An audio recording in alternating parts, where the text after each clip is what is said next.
nossos brindes. Tem a caixa de som, relógio inteligente, a caneca da Auriverde, a creatina, tudo isso para você, até os presentes em dobro. Então não espere acabar a promoção, liga agora mesmo, 0800 787 5060. E obrigado, Segré, pelo carinho. Tá aqui ouvindo a gente. Diz que agora a dona Beatriz, a Beth também vai, que a mãe do Segré também já vai entrar na onda do magnésio. É isso aí. É a família toda cuidando do equilíbrio do organismo com o magnésio mais vendido do Brasil. Valeu, Manolo! Abraço, queridão. Abraço, meu velho. Coronel Gerson Gomes segue por aqui. Coronel, como minha mãe diria, tô com um faniquito aqui para perguntar uma coisa pro senhor com relação ao que nós vivemos na última sexta-feira ou da última sexta-feira para cá. Com relação a Magnitsky, que foi embora, né, ou pelo menos suspendida as ações, suspensas as ações da Magnitsky sobre Alexandre de Moraes. Aí ontem a informação de que o governo americano negociou o PL, não sei se da dosimetria, eu acredito que era da anistia. Não sei se receberam o que foi combinado, enfim. Queria ouvir desta semana, porque na semana passada, 1h17, depois que o senhor deixou o programa, Moraes foi desmagnetizado, se assim a gente pode dizer. Mas queria ouvi-lo sobre essa semana e sobre esse assunto em especial, Coronel. Pois é, eu tive a oportunidade de tratar desse assunto no Mundial Telenotícias, porque quando eu entrei no ar, esse assunto estava justamente em evidência, e eu até fiquei pensando, puxa, podia ter sido de manhã e eu poderia ter conversado com o Pitoli. Mas, por outro lado, eu orientei aquelas pessoas que me perguntaram na internet a algo que eu aprendi com o Sérgio Moro, por incrível que pareça. Eu devo ao Sérgio Moro talvez eu possa até dizer, essa maturidade maior no que diz respeito à política. Você sabe que nós, militares, nós nos afastamos muito da política partidária e muitas vezes somos considerados meio ingênuos. Inclusive, alguns militares que o presidente Bolsonaro convidou para o seu círculo mais próximo eram pessoas que não tinham experiência de política partidária nenhuma. Todos os militares, inclusive oficiais generais, que o presidente Bolsonaro ele pediu como socorro, já que ele não tinha partidos políticos, não tinha base parlamentar, ele resolveu fazer um ministério técnico, botou um monte de militares lá que fizeram filiação política pela primeira vez nas suas vidas, porque nós militares não temos esse tipo de expertise. E eu faço essa colocação porque eu aprendi com o Sérgio Moro algo muito importante, Pitoli. Quando ele sai do governo Bolsonaro, e você lembra que à época havia aquele sentimento de que o Sérgio Moro era um herói nacional, havia bonecos do Sérgio Moro nas manifestações. Quando a Lava Jato estava no auge, de certa forma, quando ele entra no governo Bolsonaro como ministro, foi tido aquilo como um reforço gigantesco, e de repente ele sai do governo, atirando para todos os lados, inclusive contra o presidente Bolsonaro, e eu te digo que houve um sentimento nacional de perplexidade, dizendo, agora o governo Bolsonaro vai acabar. Parecido com aquilo que aconteceu com o Temer, quando os próprios irmãos batistas estavam envolvidos naquele momento em que dizia-se, agora o Temer vai cair, depois dessa reunião secreta ali no Palácio, que fora de agenda. Então, mais ou menos o mesmo sentimento, mas com o presidente Bolsonaro, o sentimento do país todo foi de uma perplexidade sem entender o que estava acontecendo. E o Sérgio Moro me ensinou uma coisa importante, a esperar que haja a decantação do que está em suspensão, da sujeira que está em suspensão, para que depois de decantado a gente consiga enxergar melhor o que está acontecendo. E eu aprendi com isso, que aquela traição do Sérgio Moro à época tinha um contexto, havia razões, havia conexões políticas por trás daquilo. E depois até percebeu que o presidente Bolsonaro, na tal da reunião, que depois foi vazada por determinação do ministro da Suprema Corte, o que a gente viu ali foi um presidente autêntico e que não falou nada daquilo que o Sérgio Moro havia dito.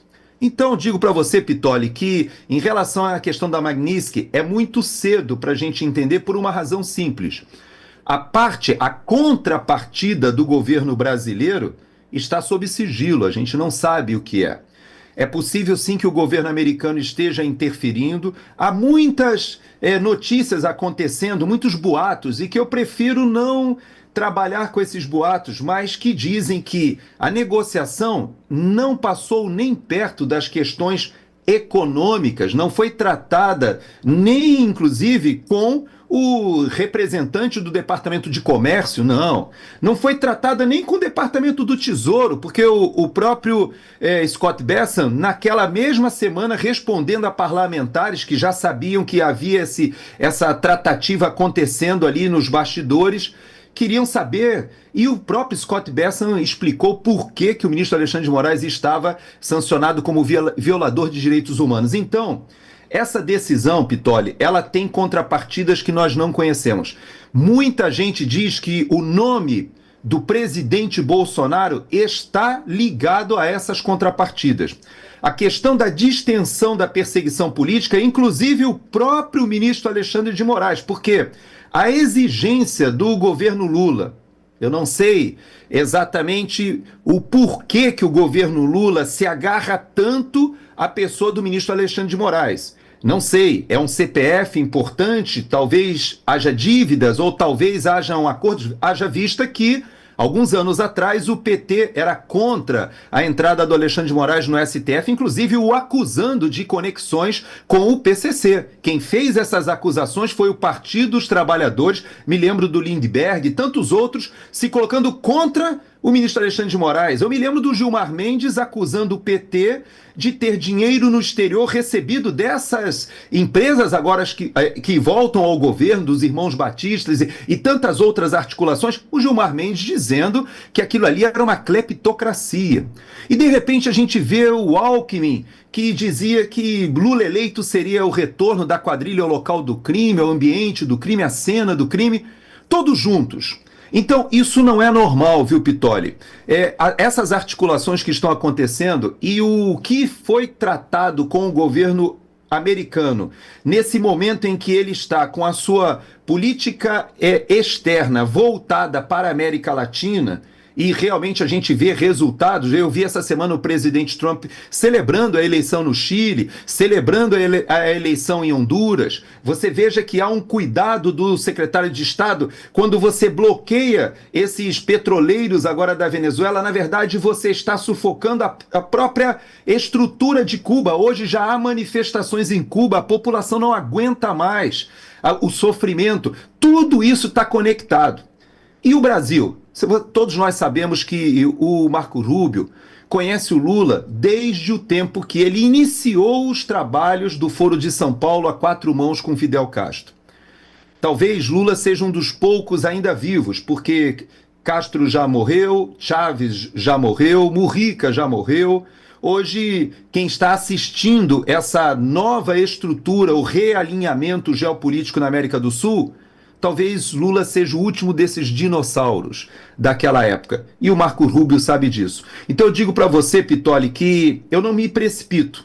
O que eu digo para você é que eu acho muito difícil que o presidente Trump tenha voltado atrás em relação ao Alexandre de Moraes, como muita gente está dizendo, por questões meramente econômicas. A gente sabe que ele dá realmente uma prioridade à questão econômica, é verdade. Eu vi muita gente falando sobre que o presidente Trump está traindo, né, está sendo injusto. Por quê? Porque quem criou o problema no Brasil foi, em última análise, o próprio governo Biden, foi o USAID, houve dinheiro, houve interferência, há questões agora ligadas aqui nos Estados Unidos sendo reveladas, estão sendo investigadas e já estão sendo denunciadas na justiça relativas à Smartmatic, a questão das urnas aqui nos Estados Unidos, e talvez isso resvale para o Brasil de alguma forma, para as eleições de 2022, é possível que sim, é possível que na negociação esteja, como foi feito com Maduro, alguma coisa relativa às eleições de 2026, não sabemos, e a própria questão do presidente Bolsonaro. Eu não sei. E o que eu posso dizer é o seguinte: eu aprendi uma coisa no Haiti que eu quero compartilhar com você e com a nossa audiência também. Entre o Haiti e a República Dominicana, existia uma área que estava sendo feita uma inspeção alfandegária. São dois países que dividem a mesma ilha. Bom, nós colocamos a engenharia, eu inclusive trabalhava junto ao Force Commander à época, e nós autorizamos a engenharia brasileira, fez a terraplanagem para se construir ali uma aduana entre os dois países.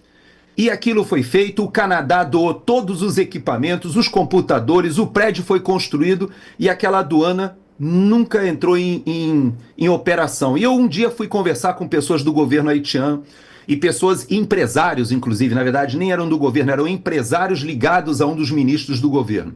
E eu conversando com os haitianos, eles me disseram o seguinte: não nos interessa essa aduana, por isso que vocês fizeram tudo, terraplanagem, prédio, computador, etc., mas nós não queremos aduana. Eu falei, mas como assim? Vocês não querem recolher impostos, organizar as contas como um país soberano? E eles disseram, não, porque nós acreditamos que o mundo tem uma dívida histórica conosco. Eu falei, como é que é? Eu falei, nós acreditamos que o mundo tem a obrigação de colocar o dinheiro. E olha que o orçamento do Haiti naquela época era praticamente 85% de doações internacionais. Então você veja que na cabeça daquelas pessoas, eles entendiam que o país deles era credor do restante dos países que deviam colocar dinheiro lá porque eles tinham que fazer uma reparação histórica. Aí foram questões de terem sido a primeira república negra, de terem lutado contra os exércitos de Napoleão, da França, etc. Foram lá atrás. E por que eu faço esse rebusco à história do Haiti para dizer para você? É que essa história nossa de dizer o seguinte, olha, o Trump, ou o governo americano, nós somos credores de vocês. Vocês fizeram essa confusão aqui e agora vocês têm que arrumar. Nós queremos, como o haitiano, dizendo o seguinte, não, nós não queremos aduana, não queremos organizar a nossa casa, porque vocês é que têm que nos sustentar, porque vocês nos devem. Então, isso me ensinou uma coisa muito importante, Pitoli. É claro que nós precisamos amadurecer para entender que países não têm amizades, países têm interesses convergentes ou divergentes. É verdade. É possível que alguns interesses do governo americano tenham feito ou estejam por trás dessa negociação de retirada da Magnitsky? É possível. Não digo que seja impossível, mas algo me diz que tem muitas outras coisas que nós não sabemos. Haja vista que o governo americano está brigando com a União Europeia em relação a questões justamente da perseguição política, do controle das redes sociais, de avanço sobre as big techs, sobre liberdades, e de repente você abrir mão de tudo isso, retirando a Magnitsky de alguém que é um violador e que é talvez o maior exemplo dessa política externa do governo Trump em relação aos direitos humanos. Eu acho difícil, mas digo para você o seguinte, eu como militar aprendi que Angra 1 era da Westinghouse. E nós tivemos que fazer Angra 2 junto com a tecnologia alemã durante os governos militares, porque os americanos, na época, eles travaram a transferência de tecnologia. Da mesma forma, nós desenvolvemos o nosso programa espacial à revelia, porque éramos boicotados. Todo esse período, os Estados Unidos olhavam o Brasil com muita desconfiança, porque sabiam que essas alternâncias, com a esquerda surgindo e substituindo os governos militares, eles tinham sempre alguma explicação para ter um controle geopolítico que obstaculizava o nosso próprio desenvolvimento. A Embraer chegou aonde chegou com muito esforço, foram décadas de investimento em tecnologia, que inclusive veio do ITA, depois do Centro Tecnológico da Aeronáutica, brasileiros visionários. Então eu digo para você que Embrapa, tudo que existe no Brasil de estado da arte, foi adquirido com muita dificuldade e com vários dos países desenvolvidos nos travando. Então eu aprendi, Pitoli, que há interesses. Se os interesses são convergentes, ótimo. O que nós vimos do Bolsonaro com Trump durante o primeiro mandato foi algo excepcional. Por quê? Porque o presidente Bolsonaro dizia Brasil acima de tudo. E o Trump de lá dizia Make America Great Again. Ou seja, um querendo o melhor para os Estados Unidos, o outro querendo o melhor para o Brasil, cada um dentro das suas convergências e divergências. Não podemos esquecer, Pitoli, que grande parte do que nós não temos desenvolvido de infraestrutura para o nosso agronegócio, de ferrovias, de hidrovias, isso é travado por ONGs daqui dos Estados Unidos que brigam para que a gente não desenvolva e a gente não avança sobre as nossas riquezas, inclusive minerais. Você sabia que os nossos satélites no Brasil, os nossos satélites, que estão em operação no CIVAM, no Sistema de Vigilância da Amazônia, no CIPAM, no Sistema de Proteção da Amazônia. Esses satélites são americanos, concessões, as licitações são de satélites americanos. Eles conhecem tudo das nossas riquezas minerais. Então eu digo para você que há jogos de interesse? Sim, há jogos de interesse, mas eu não me precipito. O Sérgio Moro me ensinou alguma coisa muito importante. Espera decantar, para a gente ver se o presidente Bolsonaro estava nessas negociações, até mesmo se o próprio papel do Alexandre de Moraes não estará também nessas negociações, o que o governo Lula apresentou. E mais ainda, se o governo Lula terá condições de honrar as suas contrapartidas, porque se não honrar, haverá consequências e nós temos ano eleitoral ano que vem. Digo para você que para o governo Trump, é claro que é triste ver o que está acontecendo com a família Bolsonaro, é verdade.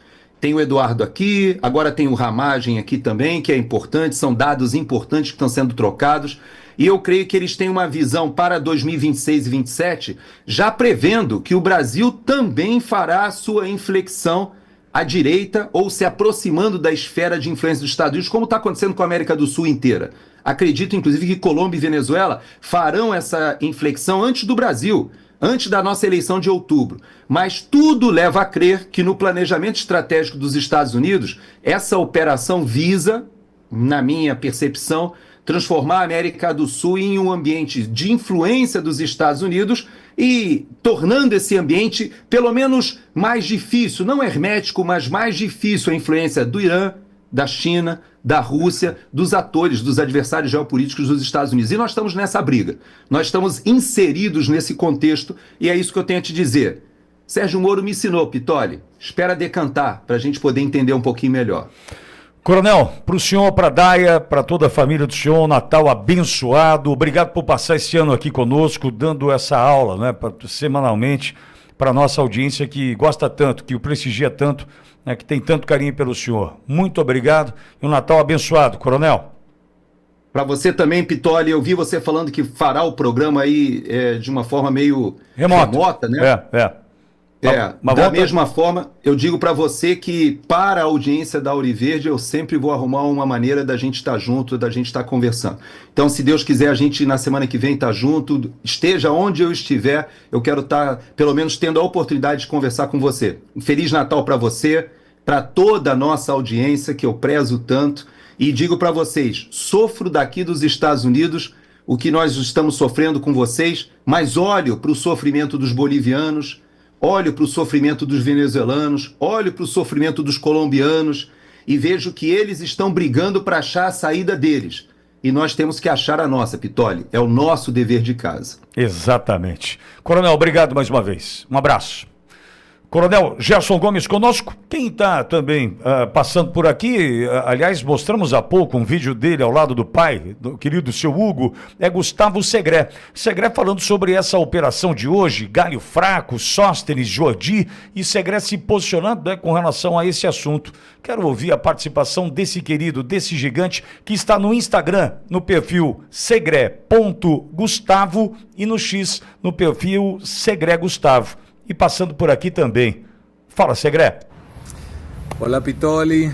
Bom dia, Auriverde.